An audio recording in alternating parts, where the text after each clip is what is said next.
오늘 독서 지문 55페이지 환율입니다. 자, 환율은 모의고사에서 많이 출제가 됐던 부분이에요.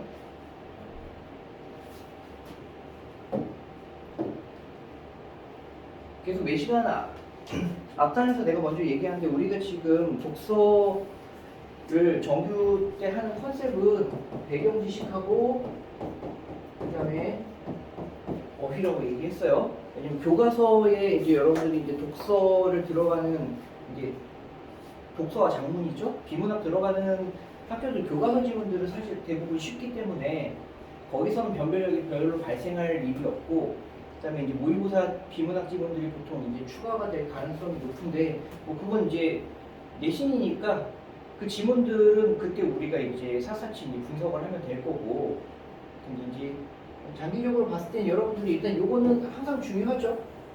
그래서 지금 우리가 계속 테스트 보고 있는 거고, 그 다음에 특히 이제 경제나 법지문 정도에서 배경식, 과학지문까지 해서 우리가 꼭 탑재하고 가야 될 배경식들 위주로 지금 설명하고 있어요. 그래서 지문의 모든 내용을 우리가 다 푼다고 해서 기억할 필요는 없는데 꼭 기억해야 되는 얘기들은 계속 내가 여러분들한테 강조를 해서 몇 시간 지금 반복하고 있죠. 지금 전까지 했던 게 우리가 뭐였어? 채권의 개념이었어요. 채권. 채권이 돈 빌려준 거야? 빌린 거야? 빌려준 거지. 그래서 채권을 발행했다 하면은 내가 얼마를 빌렸다 하고서 내가 얼마를 너 만기까지 이자를 줄게 라는 증서라고 했었고, 채권자가 있으면 채무자가 있다라고 얘기했었죠. 우리가 계속 요 개념 반복해서 설명했었고, 그 다음에 그럼 이자는 어떻게 되냐? 원금에다가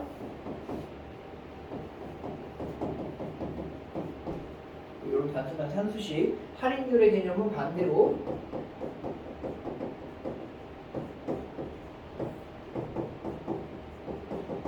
미래 가치를 요 현재 금리를 포함한 그 n승을 해서 n년 후에 받게 되는 그 미래 가치를 나누면 요게 현재 가치가 된다. 계속 요 얘기했어요. 그래서 요게 금리이자 할인율이다. 요 개념을 계속 설명을 했었고, 우리가 이제 사고파는 이제 금융 상품으로서의 이제 채권이라는 거를 설명하면서 이제 이런 개념들이 이제 나왔었죠. 계속 그 정도 기억하시고요. 자, 오늘은 이제 환율입니다. 자, 환율 여기서는 이제 금리랑 연결시켜서 문제는 안 나왔는데, 그런 환율과 금리까지도 이제 연계한 문제들도 이제 종종 모의고사에서 출제가 됐어요. 자, 환율 한번 봅시다. 자, 국가 간의 거래에 있어서 화폐 교환이 먼저 이루어져야 재화의 거래가 이루어질 수 있다. 이때 자국 화폐와 타국 화폐의 교환 비율을 환율이라 한다. 그래서 우리 요즘에 원 달러 환율이라고 하죠.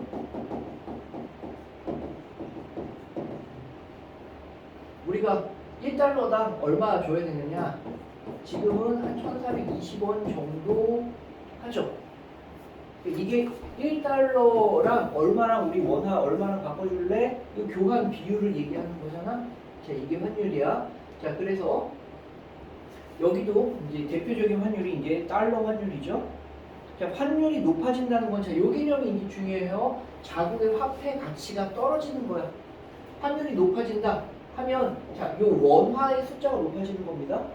그러면은 예를 들어서 환율이 높아지면 1,550원이라고 해보자. 그러면 이 달러의 가격이 비싸지는 거잖아. 쉽게 말하면 달러의 가격이 비싸진다는 얘기는 얘의 상대적 가치가 높아지는 거니까 우리 원화의 상대적 가치는 하락한다는 얘기지. 여러분들 요거 환율이 높아진다, 화폐의 가치가 하락한다는 거 그거 착각하지 마시고 지금 설명했어요. 그거 잘 기억하셔야 됩니다. 그래서 여기 그 얘기 해주고 있고요. 그 다음에 이렇게, 자, 환율이 올라가면은 원화의 가치가 낮아지는 거라고 했었지. 이걸 다른 말로 평가절하라고 얘기를 한다. 반대말은 평가절상이겠죠. 환율이 낮아져. 예를 들어서 그러면은 얘가 싸지는 거고 상대적으로 원화의 가치가 높아지는 거. 이건 평가절상이겠지. 자, 기본적으로 알고 있어야 되는 개념이에요. 이런 것들은. 예를 들어 21년 수능이었나? 그때 이제 브렌트 우드 체제에 이제 종말 얘기한 우리가 예전에 풀긴 했었어. 그 지문에서도 마르크 프로하랑 엔하의 이제 평가 절상 이런 거 얘기하면서 왜 그 근본위 체제랑 브렌트 우드 체제가 이제 막을 내릴 수밖에 없었는지를 설명을 할 때 거기서 기본적으로 그 기저에 깔려있는 논리가 이거였어. 평가 절상이라든지 평가 절하라든지 환율과 관련된 기념은 기본적으로 밑에 깔고 있어야지 지문이 조금 읽힌단 말이죠. 그래서 이거는 필수적인 배경 지식이라고 우리가 보고 가셔야 됩니다. 자, 1문단 이렇게 넘어가겠고요. 경제학에서 말하는 일물일가, 하나의 물건에는 하나의 가격이다. 상품에는 하나의 시장 가격이 있어. 그런데 서로 다른 시장에서 다른 가격으로 거래되는 경우에는 그 차익을 이용해서 돈을 벌 수가 있다.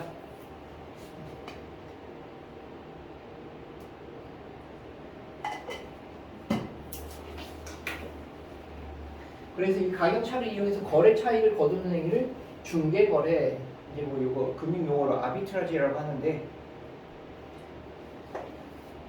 이건 지금 얘가 안 나왔죠? 여기 얘가 바로 여기 가정이 있네. 바로 여기까지 먼저 봅시다. 자, 달러에 대한 원화의 환율이 1,000원이었어요. 자, 1달러당 예를 들어서 1,000원이었어. 그런데 한국에서 물가가 2배로 올랐어. 그러면은 한국에서 자, 똑같은 상품이 A라는 상품이 미국에서는 여전히 1달러인데, 그런데 한국에서는 똑같이 A라는 상품이죠. 근데 한국에서는 이게 얼마라고? 2,000원으로 물가가 오른 거야. 그러면은 지금 여기서 이걸 이제 금융권 사람들이 여기서 이제 어떻게 이제 장사를 하느냐? 차익을 이용해서 큰 돈을 벌 수 있기 때문에 사람들은 원화를 팔아 달러를 사려고 한다. 똑같은 물건인데 여기는 1달러야. 근데 여기는 2,000원이야.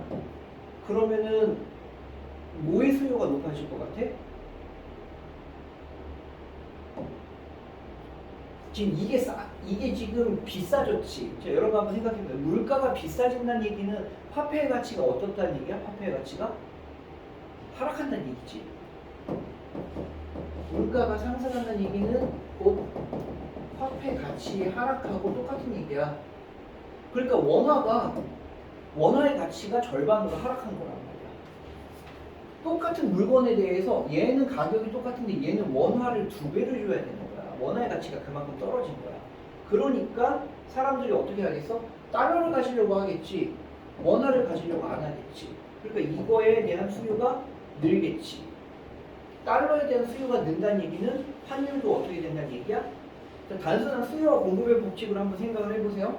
달러에 대한 수요가 늘면 이게 사람들이 많이 이게 인기가 있으면 이게 비싸지겠지. 이건 인기가 없어지겠지.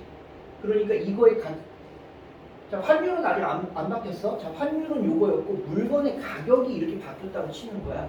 그럼 어떻게 되겠어? 요거는 사람들이 팔려고 하고 다른 사람들이 사려고 해. 그러니까 요거의 가치는 상승하게 되고 요거의 가치는 하락하게 될 거야. 그러니까 결과적으로 환율이 어떻게 되겠어? 환율이 높아지겠지. 그래서 1,000원 이상으로 높아질 거란 말이야. 그래서 결과적으로는 2,000원에 가깝게 수렴하게 되겠지.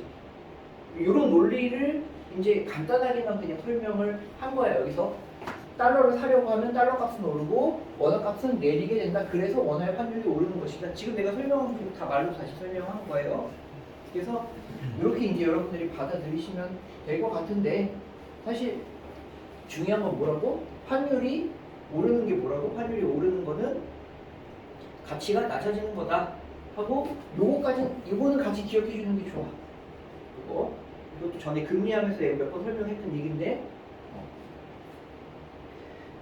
여기 안에 들어있는 논리 중에 이제 이 얘기까지 이 논리가 같이 포함이 되어 있는 거예요. 그래서 이 달러에 대한 수요가 증가하는 거다.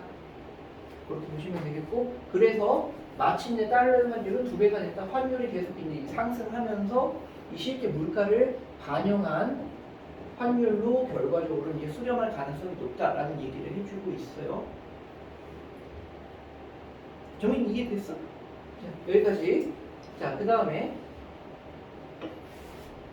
자, 이것은 화폐의 교환 비율이 다른 말로 이거 뭐라고? 환율이란 얘기죠. 환율이 물가 수준에 영향을 받는다는 것을 의미한다. 그래서 물가가 많이 오르는 나라의 화폐는 가치가 떨어지게 되어 있다. 좀 전에 설명했었죠. 물가가 오르면 화폐의 가치는 하락하는 거야. 똑같은 물건을 주고서도 돈을 그만큼 더 줘야 되는 거니까 물건의 상대적 가치가 상승했거나 화폐의 상대적 가치가 하락했다 같은 얘기죠. 하지만 물가 수준의 변화만으로는 몇 달 사이 환율이 2배로 오르는 단기적 환율 변동 현상을 설명할 수 없어. 지금 이제 이 문단 중반부터는 무슨 얘기를 하고 있는 거야? 환율과 물가 사이의 관계를 지금 이제 계속 설명을 하고 있는 겁니다. 그 사이의 논리를 설명하는 거야. 근데 이 지문을 일단 우리가 읽고는 가되 아까 얘기한 것처럼 여러분들은 환율이 오르면 화폐 가치가 하락한다는 얘기, 그리고 물가가 오르면 화폐 가치가 하락한다는 얘기, 요것만 기억해주면 된다고 계속 얘기했어요. 자, 일단 그래서 물가는 이제 환율에 반영이 되는데 단기적으로 갑자기 환율이 막 뛰는 경우가 있어. 여러 가지 이유들이 있어요. 그래서 그걸 설명하기 위해서는 외화의 공급과 수요도 고려해야 한다라고 하면서 자, 환율에 영향을 미치는 영향 첫 번째가 물가였었고 두 번째가 이제 외화의 수요와 공급의 차원에서 지금 이제 설명을 합니다. 그래서 여러분들이 그 환율로 사실 뭐 주식으로 우리가 큰 돈을 뭐 벌겠다고 기대하는 사람도 있지만 환율 가지고서 외환을 사서 이제 일반인들이 큰 돈을 벌기는 사실 힘들죠. 왜냐면 환율은 막 변동폭이 되게 크진 않으니까. 근데 예를 들어 지금 같은 경우는 이제 엔화 있죠, 엔화. 지금 우리 보통 엔화는 예전에는 곱하기 10하면 된다고 그랬었는데 지금 우리 엔화 얼마인지 알아? 엔화가 환율이 많이 떨어졌어. 예전에는 예를 들어서 1,000원에 100엔이었다고 하면은 합시다. 10배였다고 칩시다. 1엔이 예를 들어 예전에 10원이었다 한 10배 정도였다. 지금은 요거 어느 정도였냐면은 지금은 한 8.9원 정도 됐어.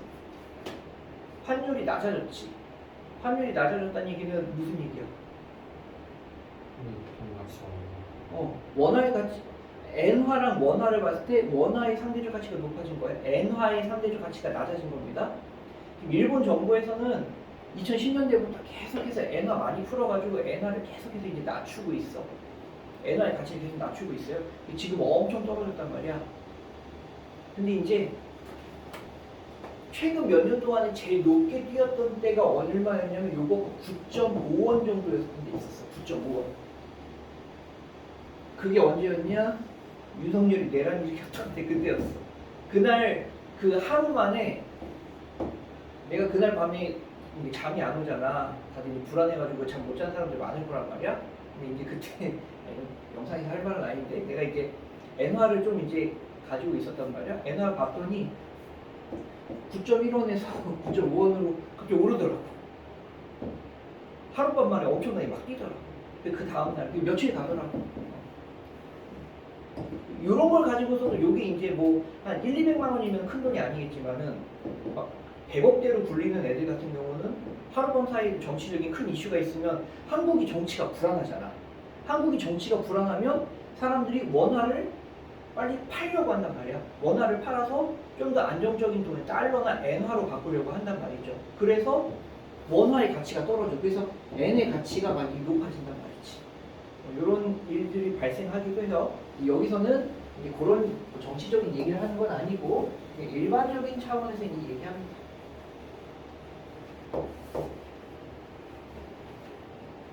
자, 환율은 외화의 수요자와 공급자에 의해 외화의 매매가 이루어지는 외화 시장에서 결정이 됩니다. 자, 일반적으로 외화의 공급이 수요량을 초과하면 공급이 많아. 자, 보세요. 여기 외화는 달러라고 한번 생각을 해봅시다. 달러의 공급이 많아. 공급이 많으면 보통 가격은 어떻게 되니? 이건 단순한 얘기잖아. 수요와 공급의 법칙. 공급이 많아지면은 어때? 가격은 보통 하락하잖아. 달러의 공급이 많으면 달러의 가격은 하락하겠지. 달러의 가격이 하락한다는 얘기는 무슨 얘기야? 원화의 상대적인 가치가 올라간다는 얘기지. 원화의 가치가 올라간다는 얘기. 다시 한번 볼까? 달러의 공급이 올랐어. 달러의 가격이 하락한다는 얘기야. 그 얘기는 원화의 상대적 가치가 높아진다는 얘기. 이 얘기는 달러 원 환율이 그러면 원화의 가치가 높아졌어. 환율이 높아지는 올라가는 거야, 떨어지는 거야? 환율 떨어지는 거라고 했지. 환율은 원화의 환율은 하락하게 된다. 이 얘기죠. 그래서 공급량이 수요량을 초과하면 환율은 떨어진다. 이 과정들을 결론으로 제시해주고 있어요. 근데 여러분들이 이제 실전에서 문제를 풀 때 여기에 대한 배경 지식이 없으면 일단은 그냥 받아들이면서 문제를 풀어야지. 그리고 그렇게 풀리는 문제들도 대다수일 거야. 근데 요 논리들은 우리가 배경 지식으로 계속 가지고 가는 게 좋다라고 얘기했어요. 자, 정반대 상황이라면 환율은 올라가게 되는 것이다 라고 했고,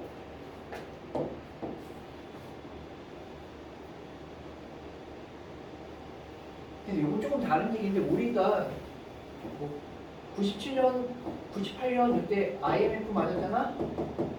IMF가 뭐였어? 외환 위기였었잖아. 외환 위기. 외환이 뭐야? 우리나라가 달러가 없었던 거야. 이거 조금 지문하고 상관없는 다른 얘기긴 한데, 그러니까 우리나라가 그러니까 한국은행 금고에 달러를 좀 최소한 얼마 이상은 가지고 있어야 돼. 왜 그러냐면은 세계에서 제일 중요한 지금 자원이 뭐야? 석유잖아, 석유. 석유를 뭘로만 결제해야 돼? 달러로만 결제하게끔 미국이 그렇게 이제 질서를 만들어놨어.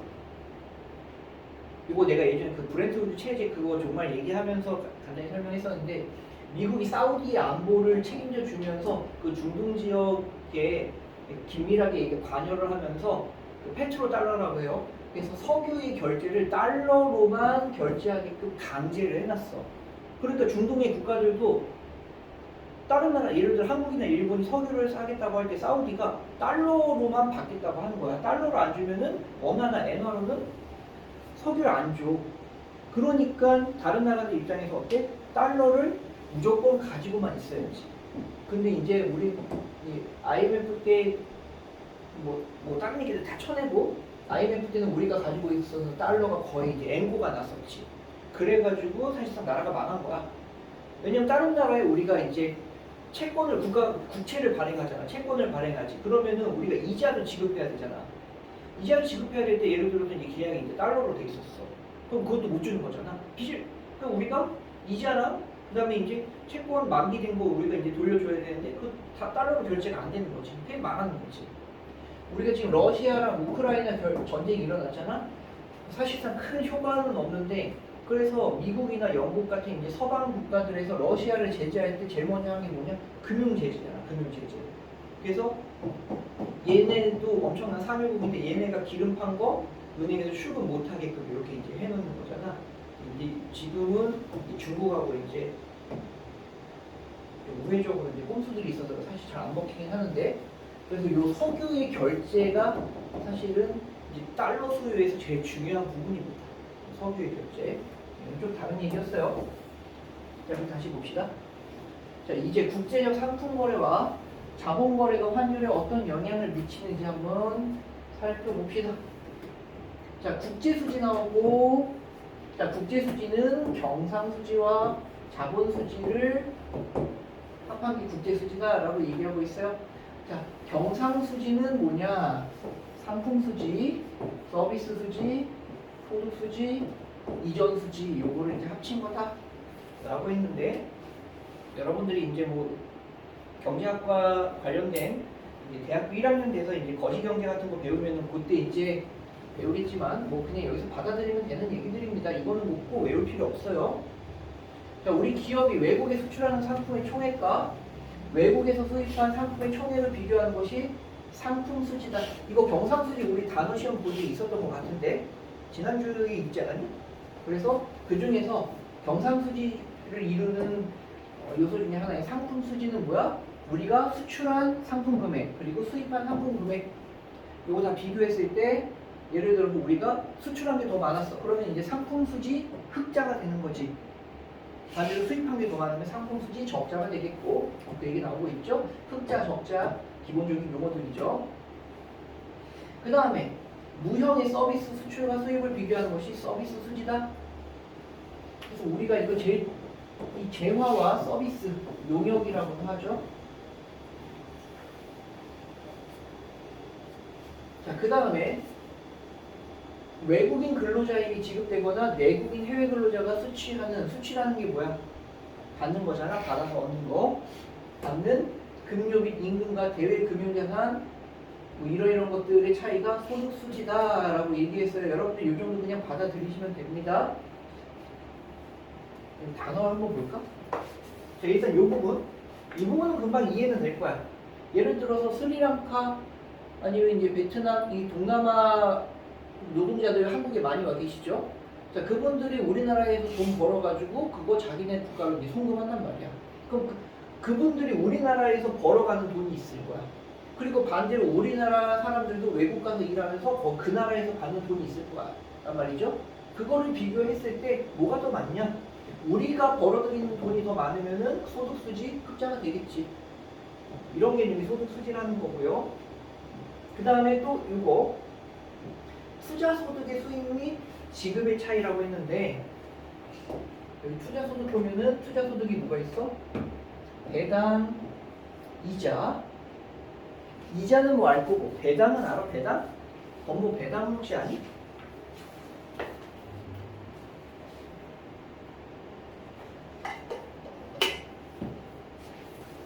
자, 우리가 주식을 가지고 있으면 배당은 간단한 개념을 알아야 되니까 좀 설명을 좀 합시다.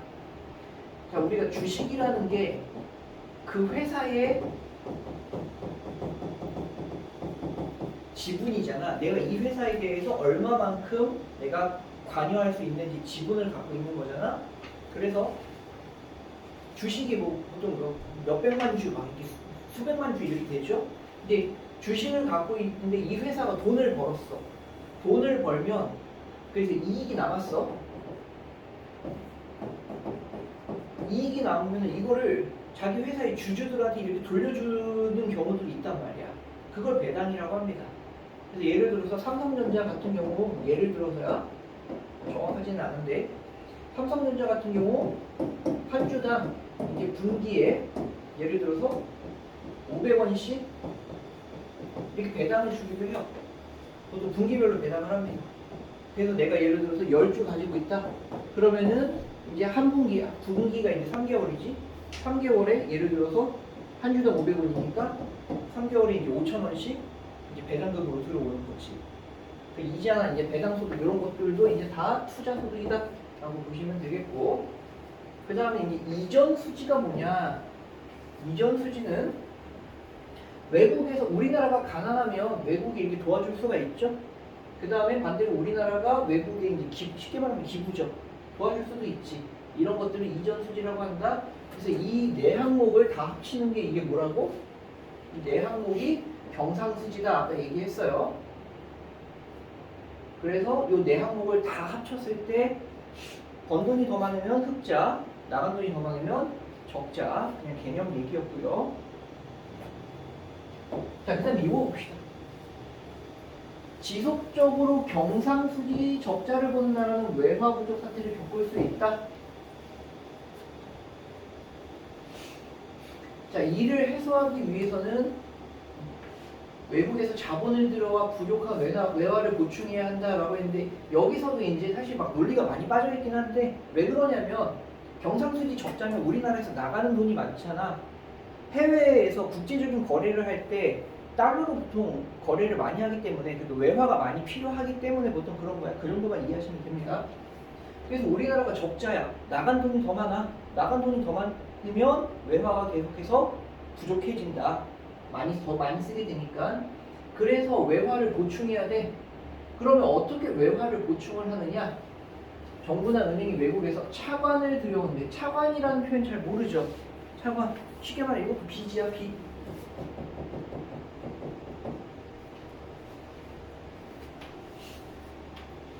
그 외화를 빌려오는 거야, 쉽게 말하면.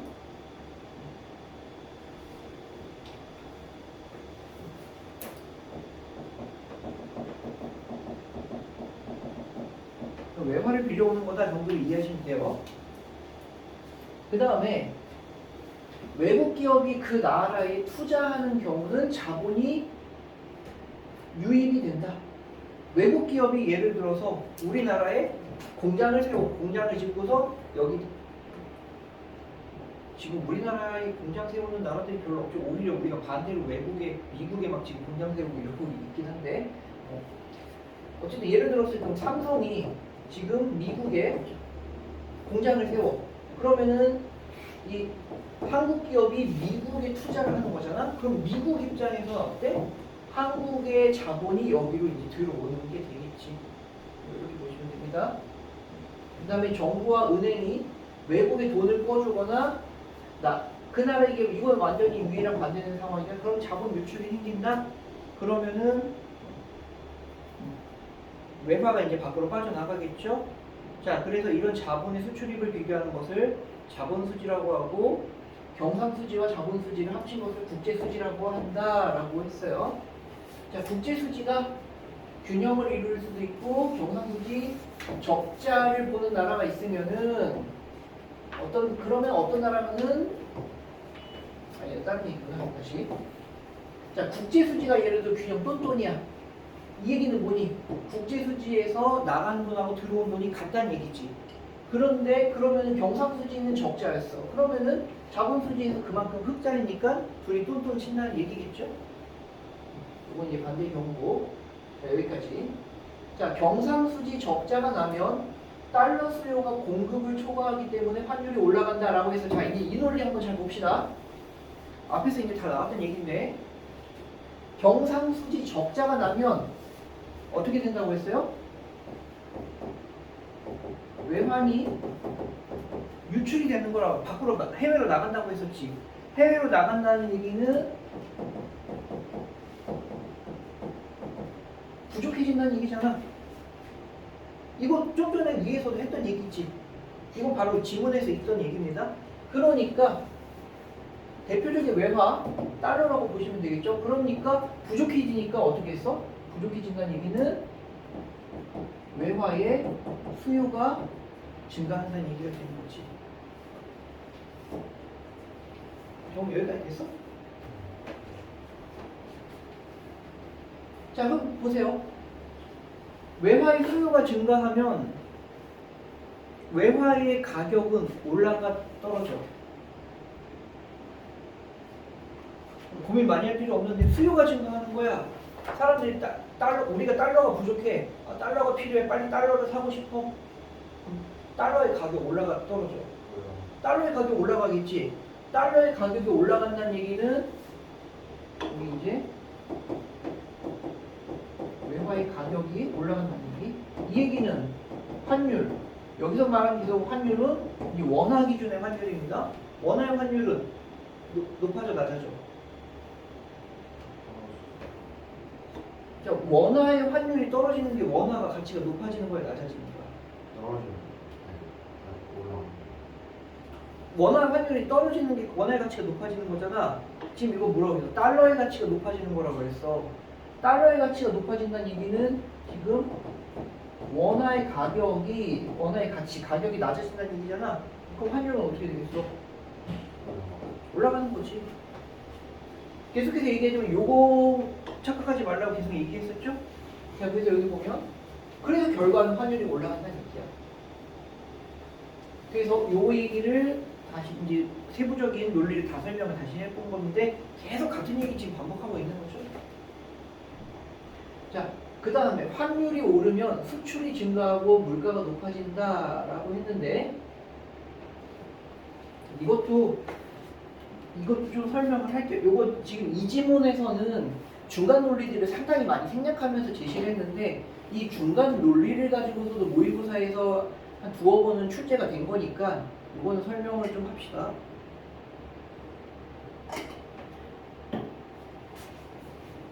내용이 너무 많아서 좀 눈에 복잡할 수 있는데 약간 요 논리부터 한번 보자.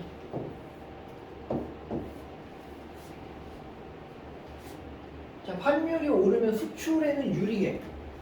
왜 그런지 한번 봅시다. 요거는 그냥 논리만 한번 설명을 할게요.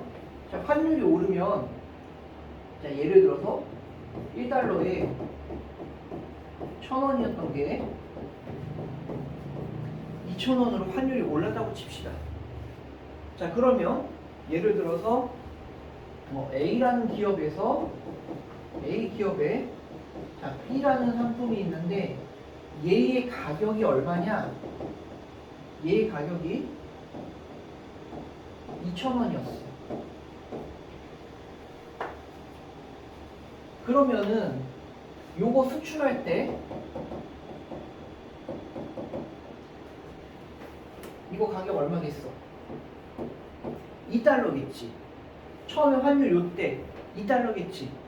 자, 그런데 환율이 요거는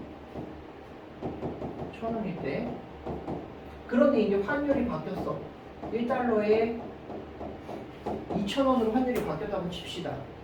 자, 그러면 한국의 가격은 여전히 2,000원일 거 아니야. 근데 이거 외국에서 팔 때 이제 이게 얼마가 돼? 1달러가 되지. 여기까지 됐니? 그러면 어때? 해외에서 가격이 낮아지지. 가격이 낮아지는 건 뭐야? 가격 경쟁력이 높아지는 거잖아. 가격이 낮아지면 어때? 수요가 증가하겠지. 더 잘 팔리겠지. 무슨 말인지 아시겠죠? 아니, 여러 가지로 설명할 수 있는데 그냥 이 정도로만 설명할게. 그래서 환율이 오르면, 다시 말해서 자국 통화의 가치, 자국 화폐의 가치가 낮아지면 수출에는 유리합니다. 반대로 수입에는 불리해요. 하나만 기억하세요. 수출에는 유리하다. 그리고 물가가 높아진다. 자, 이것도 한번 설명을 해보자면, 이거 지금 이거 다 외울 건 아닌데, 여기까지 외울 건 아닌데 내가 이제 논리가 다 연결되니까 그냥 설명하는 거야. 다시 환율이 오른다는 얘기는 뭐라고? 원화의 가치가 하락한다는 얘기죠. 원화의 가치가 하락한다는 얘기는 원화가 아까도 이거 했던 얘기인데 이 물건을 살 때 이거랑 예전에는 1,000원이랑 바꿔줬어. 근데 이거의 가치가 떨어졌어. 그러면은 이거 1,000원이랑 바꿔줬는데 이걸 더 많이 줘야 된다는 얘기지. 그러니까 1,500원, 2,000원 줘야 된다는 얘기지. 이거 가치가 떨어졌다는 얘기는 이걸 더 많이 줘야 된다는 얘기잖아. 그래서 물가가 높아지는 거다. 이렇게만 이해하시면 되겠습니다. 자, 그리고 경상수지가 적자일 때 국제수지가 균형을 이루려면 경상수지 적자인 만큼 자본수지 흑자가 나야 된다. 위에서 했던 얘기 다시 한번 얘기하고 있어요. 그런데 자본수지 흑자가 경상수지 적자보다 클 경우 달러 공급이 수요를 초과하기 때문에 이 얘기 왜 그래? 자본수지 흑자가 경상수지 적자보다 크다는 얘기는 다른 말로 하면 결국 뭐니? 이거 합친 게 뭐라고 그랬어? 국제수지라고 했잖아. 국제수지 흑자란 얘기잖아. 여기까지는 됐어요? 이건 그냥 앞에서 얘기한 거잖아. 이거랑 이거 합친 게 국제수지야 라고 얘기했잖아. 이거 흑자가 이거 적자폭보다 크면 국제수지는 흑자일 거 아니야. 그럼 결과적으로 어때? 우리나라로 들어오는 돈이 더 많을 거 아니야. 나가는 달러보다 들어오는 달러가 더 많을 거야. 그래서 달러 공급이 수요를 초과한다는 얘기지. 그러면 경상수지는 적자이더라도 환율이 오히려 떨어질 수가 있다. 다시, 왜? 경상수지에선 적자가 났지만 자본수지에선 흑자가 나고 이게 규모가 더 크니까 결과적으로 우리나라로 들어오는 돈이 더 많아. 그러니까 달러 공급이 결과적으로 더 많아진다는 얘기야. 되게 단순한 얘기죠? 그래서 경상수지는 적자지만 오히려 환율은 떨어질 수 있다. 여기 달러 공급이 수요를 초과하는, 공급이 많아지기 때문에 달러 공급이 많아지면 달러의 가격이 오르는 거야, 떨어지는 거야? 달러의 공급이 많아졌어. 공급이 많아진다고. 공급이 많아지면 비싸지는 거야, 싸지는 거야? 싸지는 거잖아. 달러가 싸지는 거야. 달러가 싸진다는 얘기는 뭐야? 원화가 비싸진다는 얘기잖아. 원화가 비싸진다는 얘기는 환율이 오르는 거야? 떨어지는 거야? 환율이 떨어지는 거. 그래서 계속 얘기하잖아. 니네한테 뭐라고? 원화 가치가 하락한다는 얘기는 환율이 상승하는 거. 이거는 좀 확실히 기억해 놓고 있어야지 니네가 바로바로 다른 말로 바꿀 수 있을 거 아니야. 다 적용되는 논리들은 지금 똑같으니까.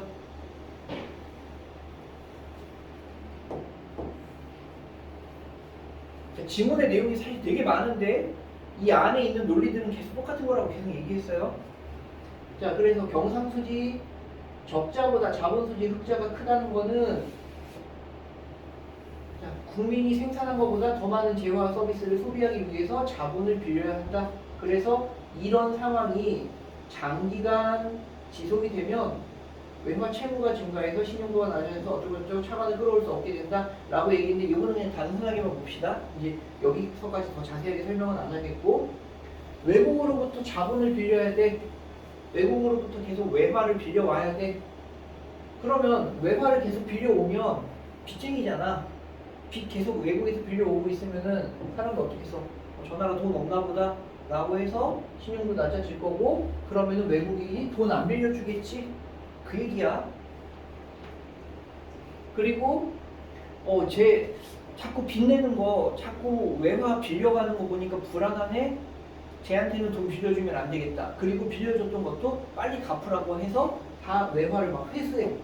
그러면은 환율이 통제할 수 없는 수준으로 폭등할 수 있다. 환율이 폭등한다는 얘기는 원화의 가치가 높아지는 거, 낮아지는 거? 엄청나게 낮아진다는 얘기지. 그렇죠? 그래서 우리나라 IMF 때 환율이 거의 2배 수준으로 막 올랐단 말이지. 그러니까 그럼 반대로 이렇게 생각할 수도 있지.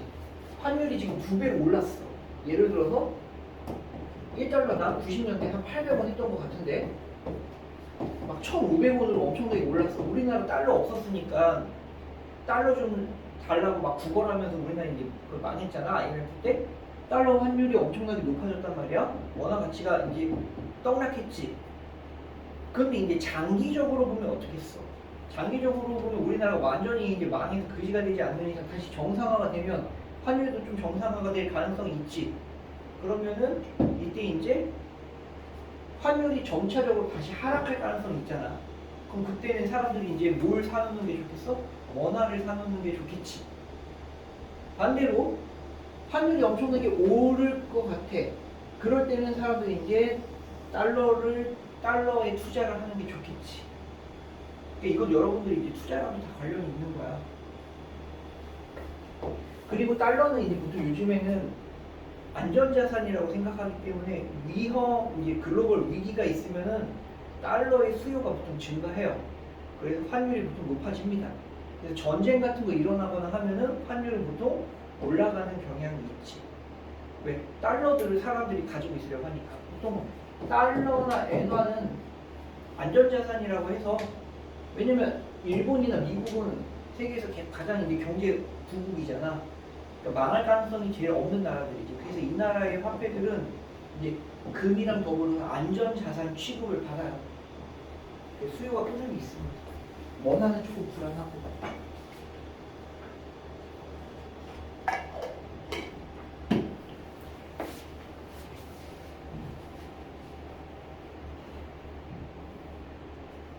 자, 그러면 23번 문제 한번 같이 보면서 정리 좀 해볼까요? 자, 이거 보자. 물가가 많이 오르는 나라. 물가가 많이 오른다는 얘기는 자국 화폐의 가치가 어떻게 된다고? 하락한다는 얘기랑 같은 얘기라고 했죠.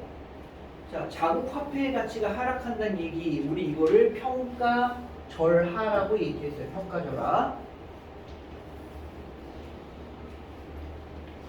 그 다음 계속 같은 얘기야. 자국 화폐의 구매력이 어떻다? 낮아지는 거지. 화폐 가치가 떨어지는 거니까 구매력도 낮은 거겠죠. 예전에는 1,000원짜리 한 장 주면은 햄버거 하나 바꿀 수 있었는데 지금은 1,000원짜리 2장을 줘야 된다. 그 얘기잖아. 물가가 오른다는 거는 구매력이 낮아지는 거다. 자, 그러면 물가가 많이 오르는 나라의 화폐 가치는 일반적으로 어떻게 되는? 지금 되게 뻔한 얘기들을 반복하고 있는 거죠. 떨어진다. 이렇게 보시고요. 그럼 여기서 지금 그 얘기 안 나왔는데 이것도 생각해보자. 그러니까 화폐 가치는 떨어지면 이 얘기는 조금 다시 환율은 오르는 거야? 떨어지는 거야? 환율은 화폐 가치가 떨어지는 거고 환율은 상승하는 거지? 이게 지문에 있었던 거잖아. 물가가 많이 오르면 환율이 상승한다 라고 해서 환율이 상승해서 결국 그 물가 수준에 수렴하는 비슷하게 이제 레벨을 맞출 거다라고 아까 지문에서도 했었죠? 그 얘기 다시 한번 하고 있는 거야.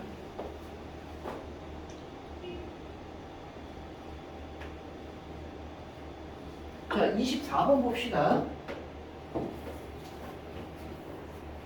자, 원달러 환율 그래프가 나왔어요. 자, 그럼 한번 봅시다. 자, 지금 여러분들은 이 그래프에서 단순히 항상 X축하고 Y축 잘 보라고 얘기했잖아. X축하고 Y축. Y축이 뭐야? 환율이야. 지금 여기 E가 이제 균형 지점이야. 달러에 대한 수요와 공급. 지금 여기 딱 X축이 달러의 양이니까 달러에 대한 수요와 공급이 균형점을 이뤄서 이 점에서 시작할 때 이 점이 지금 환율이었어. 이 점이 지금 환율이었는데, 자, 예를 들어서 이 지점으로 환율이 바뀌었다고 칩시다. 그럼 환율이 어떻게 된 거야? 낮아진 거잖아. 환율이 낮아진 거는 원화의 가치가 어떻게 된 거라고? 환율이 낮아진 거는 원화의 가치가 상승한 거라고 얘기를 했지. 그래서 여기 원화 가치 상승이라고 적어놓은 거야.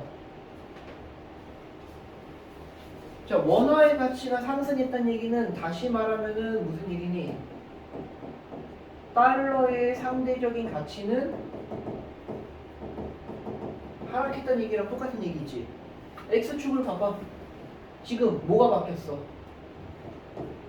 달러의 공급이 증가했지. 달러의 공급이 증가하니까 이게 흔해지니까 가치가 하락하는 거잖아. 다 그렇게 설명이 되는 거야 지금. 그럼 여기 S1 같은 경우는 반대의 논리겠죠? 달러의 공급이 감소해. 공급량이 정확히 공급량이죠. 달러의 공급량이 감소했어. 공급이 아니다. 공급량이 아니라 그냥 공급이죠. 공급이 감소했어. 공급이 감소하면 지금 어떻게 됐어? 환율이 상승하지. 달러의 가치가 그만큼 비싸진다는 얘기지. 이 그래프에서 그걸 봐야 된다라는 걸 물어보고 있는 거예요. 자, 그럼 이제 5번 한번 봅시다. 정답이 5번인데 환율이 2에서 A로 변동하면, 환율이 2에서 A로 변동하는 얘기는 환율 상승이라는 얘기지. 외국인의 국내 여행비 부담이 줄어든다. 외국인이 국내를 여행할 때 뭘로 여행하니? 원화로 여행하지. 달러를 가지고 있던 애가 원화로 바꿀 거 아니야. 환율이 상승하면 똑같은 달러당 받을 수 있는 원화가 많아지겠지. 그러니까 여행비 부담이 줄겠지. 그래서 지금이 일본 여행 가기 좋은 때지. 그래서 실제로 사람들 엔화 엄청 많이 바꾸고 있단 말이야. 아까 얘기했었죠? 지금 1엔당 8.9원 정도 된단 말이야. 이거 작년에는 한 9원 이상씩 9점 몇 원 이렇게 갔었어 계속. 그랬는데 떨어졌단 말이야. 그러니까 지금 이제 우리가 일본 여행 갈 때 상대적으로 이익인 거지. 3번 선지가 지문에 있는 설명으로 조금 설명이 안 되는 부분들이 있어서 이걸 설명을 하자면, 환율이 2에서 A로 변동하면 이것도 마찬가지로 환율 상승이죠. 원자재 가격은 하락한다 라고 해서 이게 지금 틀린 설명인데, 지금 이렇게만 나오면 사실 이건 여러분들 여기 이렇게 적어놔. 해외 원자재라고 이렇게 적어놓으세요. 이거. 이 원자재는 해외 원자재다. 그래서 요거 달러로 결제해야 하는 해외 원자재 얘기입니다. 이거 문제가 좀 정교하지가 않았어요. 이건 3번 선지는 여러분들이 이런 설명이 없으면은 잘 파악이 안 돼. 원자재가 물론 이제 우리나라 입장에서 대부분 원자재는 다 해외의 자원들이긴 하지만은 이렇게 설명을 좀 해줬어야지. 그러면은 달러로 결제해야 되는 거니까 달러의 가치가 높아지고 있으니까 가격은 오르겠지. 이렇게 보시면 되겠고.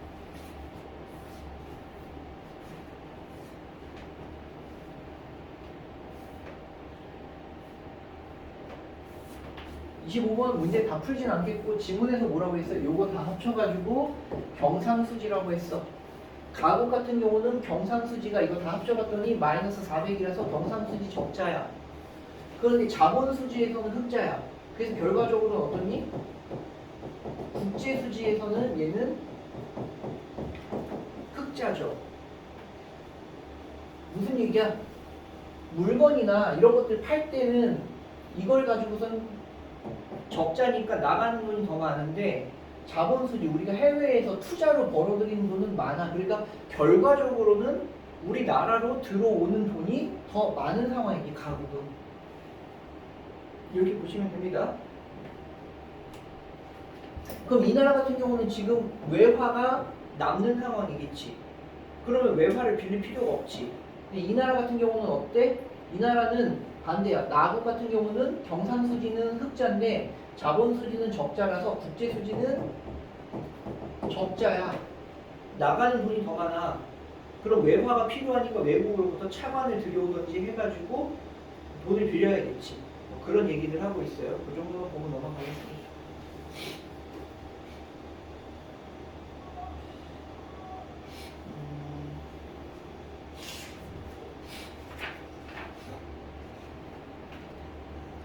자, 7번의 경상수지랑 환율의 관계는 이거는 배경치익으로 별로 필요 없어. 위에서 했던 내용이 조금 더 딥하게 들어가는 부분들이 있는데 이거는 지금 자세히 보지는 않겠고요. 시간이 뭘 해도 애매하네. 그래서 일단 그 부분은 넘어가겠고, 여러분들 다시 말하지만 요거 6번 지문 있잖아. 요거는 좀 우리가 기억해야 되는 얘기들 많아요. 계속 얘기하지만 여기에서 배경 지식으로 가져가야 될 부분들이 상당히 많다고 얘기를 했어. 그래서 그 정도만 잘 기억하시고, 환율이 하락한다는 게 어떤 의미인지 그런 거 좀 보시고요.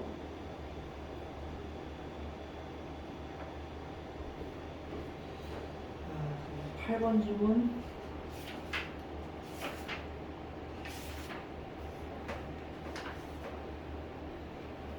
자, 8번 지문도, 자, 여러분들 여기 구매력 평가서 여기 이것도 아까 우리가 본 6번 지문에 일몰일가의 법칙에 입각한 그 설명이 나오는데 요것들은 좀 생략을 많이 하겠고,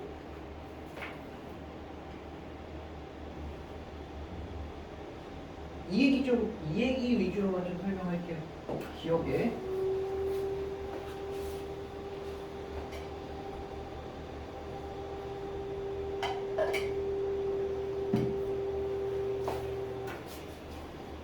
요 기억에 밑줄친 기억에 있는 요 논리를 좀 우리가 설명을 합시다. 요 부분이 좀 우리가 알아두면 좋으니까. 자, 어떤 나라의 중앙은행이 통화량을 증가시켰어. 그러면 물가 수준이 상승한다라고 지문에서는 일단은 그냥 정보를 제시를 해줬죠. 요 논리를 한번 봅시다. 자, 통화량이라는 표현은 알아야지. 통화량 우리 비슷한 표현으로 뭐 있었니? 우리가 예전에 유동성이라는 표현을 했었어. 유동성이 액체나 기체가 흐르는 성질인데, 사전적으로는 경제학에서 우리가 말하는 유동성은 시중에 풀린 돈의 양이지. 쉽게 말하면 예전에 했었어요. 유동성이라는 얘기. 자, 통화량이 증가했어. 중앙은행이 통화량을 증가시키면 물가가 상승을 해. 이거 논리는 단순해요. 통화량이 증가된다는 얘기는 돈이 흔해진다는 얘기지. 돈이 흔해지니까 돈의 가치가 떨어질 거 아니야. 그래서 화폐라고 합니다. 화폐가 흔해진다. 그 흔해진다는 얘기가 가치가 하락한다는 얘기잖아. 화폐의 가치가 하락한다. 아까 했었죠. 화폐의 가치가 하락한다는 얘기가 뭐야? 물가가 상승한다는 얘기지. 물건하고 화폐랑 바꿔줘야 되는데 이게 가치가 떨어졌으니까 여기 많이 줘야 돼. 물가가 상승한다는 얘기. 자, 이미 나왔어. 화폐 가치가 하락하면 환율은 올라가겠지. 환율은 올라갈 거고 그 국가의 화폐의 가치가 낮아지는 걸 아까 우리가 평가절하라고 얘기했었죠. 평가절하. 여기까지 했지?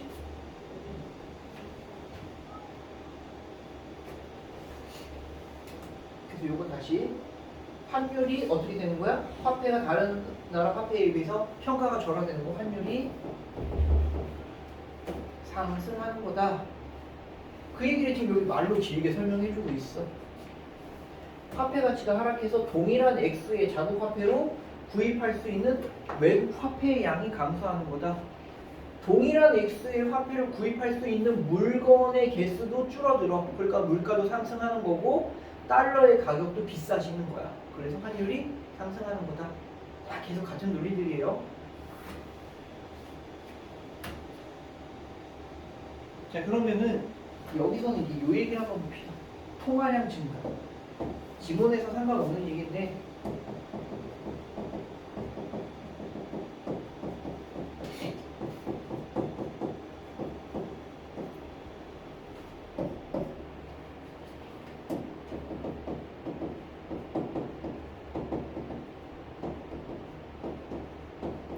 요거까지는 여러분들이 몰라도 괜찮습니다. 모의고사에서 출제된 적이 있었던 정보이긴 한데 자, 유동성을 공급하려면은 보통 이제 통화정책하고 재정정책을 써요. 재정정책은 쉽게 말해서 정부가 무슨 사업을 하는 거야.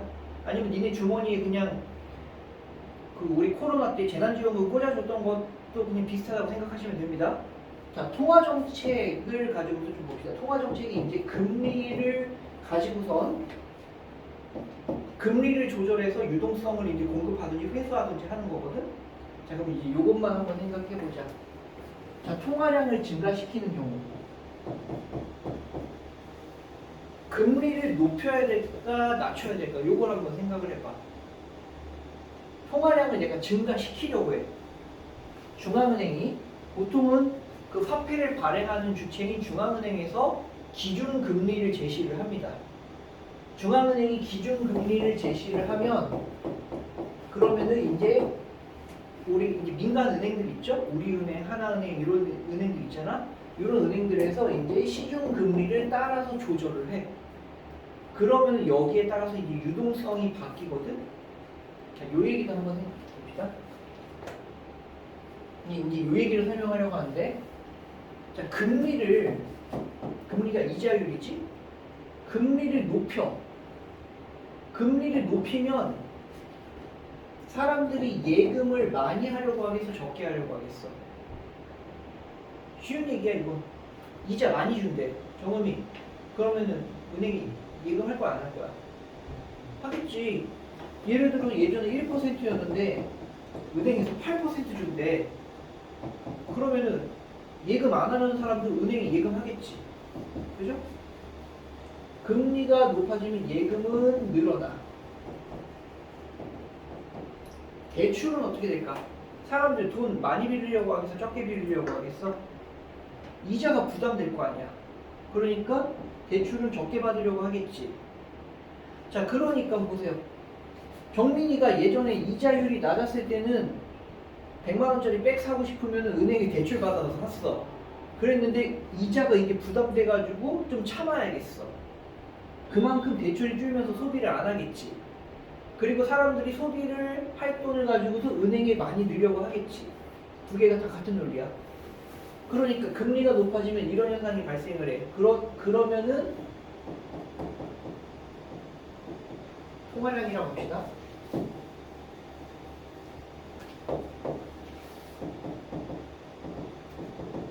그럼 통화량, 시중에 풀린 돈의 양은 늘겠어, 줄겠어? 줄겠지. 사람들이 물건 안 사고 돌아다니는 돈의 양이라는 얘기는 내가 얘한테 물건을 사고 얘는 그 돈으로 또 재료 사고 하면서 이게 시장에 돌아다니는 돈이지. 이게 유동성이야. 풀린 이게 화폐 통화량이란 말이야. 그래서 사람들이 다 은행에 짱박아놔. 소비를 안 해. 그러면 통화량이 감소하겠지. 자, 통화량이 감소한다는 얘기는 시중에 풀린 돈의 양이 적다는 얘기니까 화폐의 가치가 어떻다는 얘기야? 정리는 화폐의 가치가 증가하는 거야, 하락하는 거야? 시장에 풀린 돈의 양이 줄었으니까 더 귀해졌지. 그러니까 가치가 증가하는 거겠지. 자, 화폐의 가치가 증가하면 물가는 점차 어떻게 되겠니? 어머, 생각해봐. 화폐의 가치가 높아졌어. 그럼 이제 물가 어떻게 되겠니? 높아지겠니? 낮아지겠니? 물가 낮아지겠지. 이 물건 살 때, 예전에 요거 한 장으로 바꿔줬었는데 이거의 가치가 높아지면은 이거 한 장 말고 반 장만 줘도 되는 거잖아. 반 장만 줘도 된다는 건 1,000원에서 500원으로 낮아졌다는 얘기지. 물가가 낮아지는 거야. 그래서 은행이 이런 식으로 중앙은행도 통화정책, 금리를 가지고선 유동성을 변화시켜서 물가를 보통 이렇게 이제 조절을 합니다. 여기서도 지금 그 논리들이 있는 거야. 통화량을, 그럼 이건 반대잖아. 통화량을 증가시키기 위해서는 어떻게 해야 돼? 금리를 인하하겠지. 금리를 하면은 통화량이 증가가 되겠지. 그럼 돈이 흔해지니까 그만큼 물가가 상승할 거고 그 다음에 논리가 쭉 이렇게 되는 거지. 계속 이게 돌고 도는 거야. 물가 여기서처럼 금리를 높였더니 물가가 떨어졌어. 근데 물가가 이제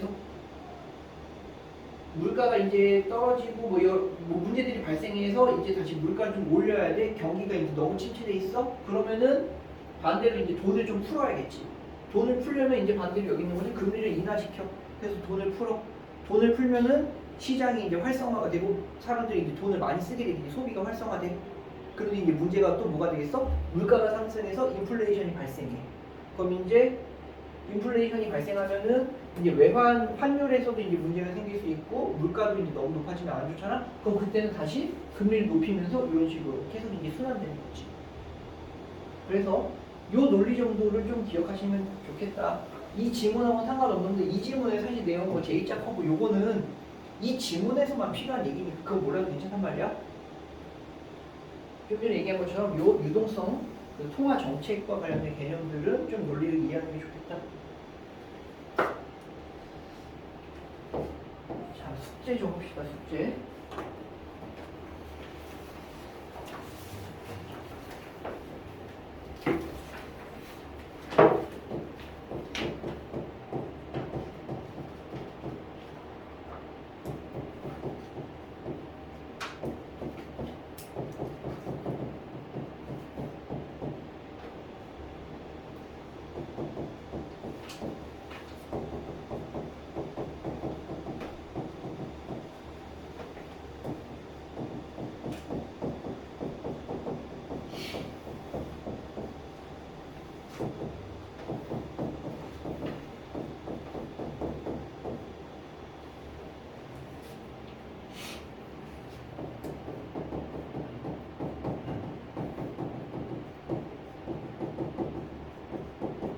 다음 주부터 일단 내신 대비 들어가는 거 기억하시고요.